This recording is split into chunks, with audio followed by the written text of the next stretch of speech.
Hello दोस्तों, मेरा नाम है डॉक्टर मिलिंद तनवर। आज एक छोटी सी टॉक करेंगे टोटल नी रिप्लेसमेंट और उसके कॉमन फ्रीक्वेंटली आस्क्ड क्वेश्चंस के बारे में। जो सबसे बड़ी हमारे मन में फियर है वो है दर्द, कि पेन कितना होगा। आप हड्डी छील रहे हैं, हड्डी को रीशेप करने की बात कर रहे हैं, तो पेन को कैसे कंट्रोल करेंगे।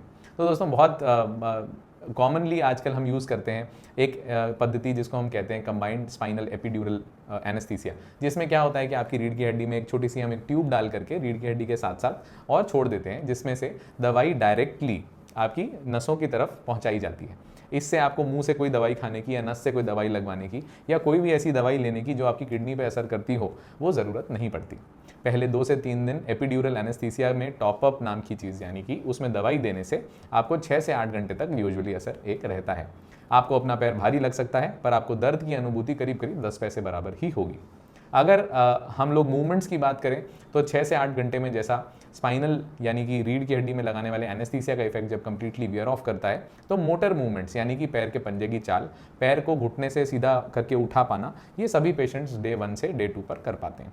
इसी के साथ साथ active calf movements, ankle pumps and कुछ एक्सरसाइजेज हम फिजियोथेरेपिस्ट को बोलते हैं, वो आपको सिखाई जाती हैं। और उसी के साथ साथ धीरे धीरे धीरे आपका दर्द और सूजन दूसरे तीसरे दिन तक कम होता चला जाता है। तीसरे दिन आमतौर से हम लोग वो एपिड्यूरल एनेस्थीसिया की जो ट्यूब हमने डाली होती है वो निकाल दी जाती है। उसी के बाद पेशेंट्स को ओरल मेडिकेशंस पर शिफ्ट कर दिया जाता है।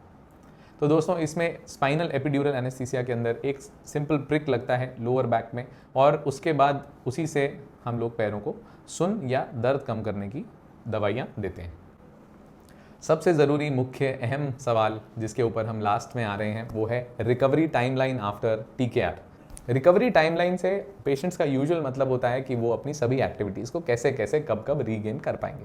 इसमें सबसे सिंपल पहली एक्टिविटीज़ आती हैं पैर का चलना, लेटे लेटे पैर की मूवमेंट्स यानी कि काफ पंप्स यानी कि क्वाड्रिसेप्स एक्सरसाइजेस यानी घुटना मोड़ने की क्षमता आना, ये सभी चीज़ें आ जाती हैं दोस्तों 6 से 8 घंटे के सर्जरी के बाद। जो हम इमीडिएट पोस्ट ऑपरेटिव पीरियड में ड्रेसिंग करते हैं उसको चेंज करने के बाद पहले दिन पर खड़ा करने के लिए अनुरोध करते हैं।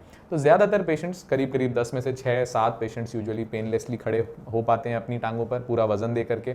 कुछ पेशेंट्स होते हैं जिन्हें इनिशियली फर्स्ट डे पे थोड़ा सा नौजिया या थोड़ा सा चक्कर आना या हल्की कमज़ोरी महसूस होती है, वो बिल्कुल नॉर्मल सिम्टम है दोस्तों। वो दूसरे से तीसरे दिन तक करीब करीब सभी पेशेंट्स के अंदर रिजॉल्व हो जाता है। उसी के साथ साथ वो अपने जोड़ पर पूरा वजन दे करके दूसरे से तीसरे दिन तक कंफर्टेबली चल पाते हैं। इसी के साथ साथ अपना वॉशरूम यूज़ करना, कोमोड पे बैठना, कोमोड से उठना, इसी के साथ साथ सपोर्टेड सभी काम करना, मतलब एक्टिवली खुद एक वॉकर एक नी ब्रेस के सहारे से सब काम खुद कर पाना, ये सभी चीज़ें नॉर्मली 2 से 3 दिन में दोस्तों सभी लोग पेशेंट्स अपना रिगेन कर लेते हैं। सीढ़ी चढ़ने जैसे काम 2 हफ्ते के बाद रिकमेंडेड हैं, और पहले 2 हफ्ते के अंदर हम पट्टा यानी कि नी इमोबिलाइजर और एक वॉकर का सहारा लेने के लिए परामर्श देते हैं। वॉकर का इस्तेमाल आप 3rd वीक तक भी कर सकते हैं, as per your comfortability, as per your body weight and as per your muscle strength. दोस्तों ज़्यादातर पेशेंट्स 2 वीक के एंड से लेकर के और तीसरे वीक के एंड के बीच में सभी सीढ़ी चढ़ पाते हैं और उतर पाते हैं। वो सभी काम करने में, घर के काम करने में, अपने पर्सनल हाइजीन के काम करने में 3 वीक्स तक सभी पेशेंट्स कंफर्टेबल हो जाते हैं। रेंज ऑफ मूवमेंट की जहाँ तक बात करते हैं हम लोग, उसके अंदर 0 to 90 डिग्रीज मूवमेंट हम लोग फर्स्ट 2 वीक्स के अंदर अचीव करते हैं, जहाँ पर 45 to 60 degrees range of movement आपकी 2nd डे 3rd डे पे ही आ जाती है। इसी के साथ साथ आपके फिजियोथेरेपिस्ट आपको कुछ स्ट्रेंथनिंग एक्सरसाइजेस, कुछ बैलेंस ट्रेनिंग एक्सरसाइजेस, कुछ रेंज ऑफ मूवमेंट एक्सरसाइजेस धीरे धीरे करवाते हैं, जिससे कि आप कॉन्फिडेंस महसूस करते हैं और आप अपने नए घुटने के साथ और ज़्यादा कंफर्टेबल होते चले जाते हैं। तो दोस्तों अब आते हैं हम अपने आखिरी सवाल पर। जब पेशेंट अपने पैरों पर इंडिपेंडेंटली चल के, वॉशरूम यूज़ करके, अपने सभी एक्टिविटीज़ और डेली लिविंग को कंफर्टेबली करने के बाद महसूस करते हैं कि डॉक्टर साहब अब हम डिस्चार्ज जा सकते हैं क्या? अगर हम जा सकते हैं तो हमें घर पे क्या क्या तैयारियां करने की ज़रूरत है जिससे कि हमें घर पर जा करके दिक्कतें नहीं आएँ। हम लोग आमतौर से 5 राय देते हैं। The first important thing is कि आप अगर एक हाउस हेल्प अरेंज कर सकें तो that will be very very convenient to you, जो कि आपको फिजियोथेरेपी, जो कि आपको माइल्ड एक्सरसाइजेस करने में, जो कि आपको उठने बैठने में इनिशियल फर्स्ट वीक में आपकी मदद कर सकें। सेकेंड इंपॉर्टेंट चीज़ दोस्तों, हम लोग कहते हैं कि टॉयलेट्स में ग्रैब बार्स इंस्टॉल हों। टॉयलेट्स के अंदर एक बेल ज़रूर इंस्टॉल्ड हो, पेशेंट की बेड साइड पर एक बेल हो छोटी सी, जिससे कि वो किसी को बुलाना हो, कुछ पूछना हो, कुछ मंगवाना हो तो उसके लिए उन्हें उठने की ज़रूरत ना पड़े और एक प्रॉम्प्ट एक्शन के लिए एक हेल्प अवेलेबल हो। तीसरी चीज़ दोस्तों, हम आमतौर से कहते हैं कि यूजुअली स्लिपरी टाइल्स और ऐसी स्लिपरी सर्फेसेज को अवॉइड करना चाहिए जहाँ पर, या ऐसे फ्लोर्स को अवॉइड करना चाहिए जहाँ पर ये स्लिपरी टाइल्स हों या कोई ऑब्स्ट्रक्शन बीच में बाथरूम या वॉशरूम के बीच में और आपके बेड के बीच में कोई ऑब्स्ट्रक्शंस हो।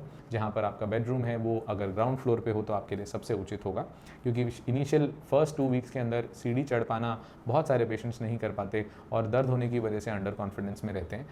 तो दोस्तों ये जानना बहुत ज़रूरी है कि नी रिप्लेसमेंट सर्जरी एक बहुत कॉमन सर्जरी है।